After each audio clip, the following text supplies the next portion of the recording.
Marcus Spears, who took the liberty of FaceTiming me. Swagoo to those of you who watch him on First Take. The man FaceTimed me while I was in bed, okay, to let me know, oh, I'm going to get you tomorrow. The Cowboys, after they hit the field goal, right. and they took the lead. And I was like this, there's a minute and 24 seconds left, and Tom Brady only needs a field goal. Did you not learn from what you saw in the NFC Championship game against the Green Bay Packers when all he needed was a first down or two? They don't learn. And this is what it is. It fits right into my narrative about the Cowboys. We're making a big deal that they scored 29 points. The offense was moving the ball all night long. Kellerman did a fabulous job play calling.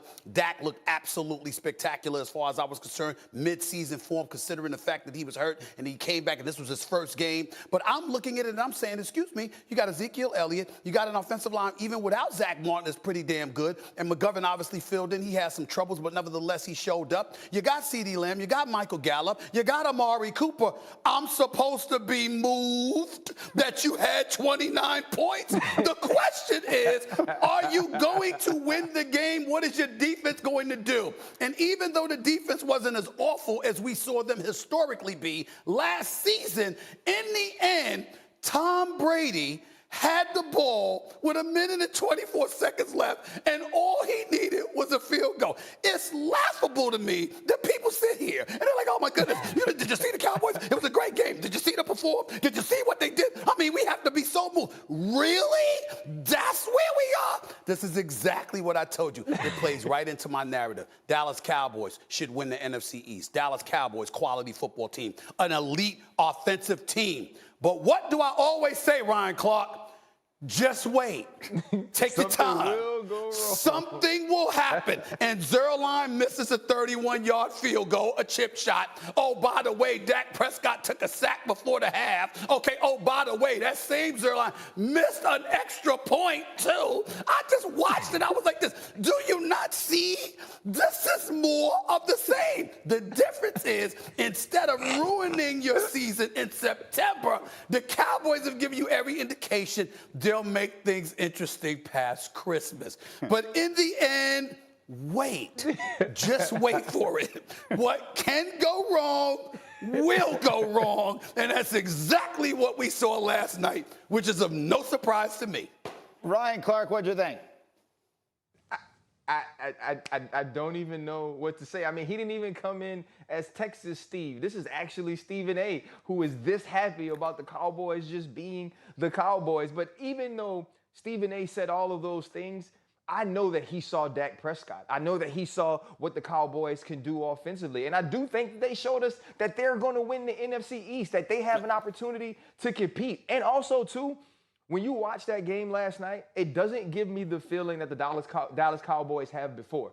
There is no feeling that you want to see this team. There's no feeling that even if this team comes to your stadium during the playoffs, that you won't be scared of what this offense can do. The defense has to get better. The defense has to make stops, and they were historically bad last year, which is why we feel good today. We can't judge this team on week one.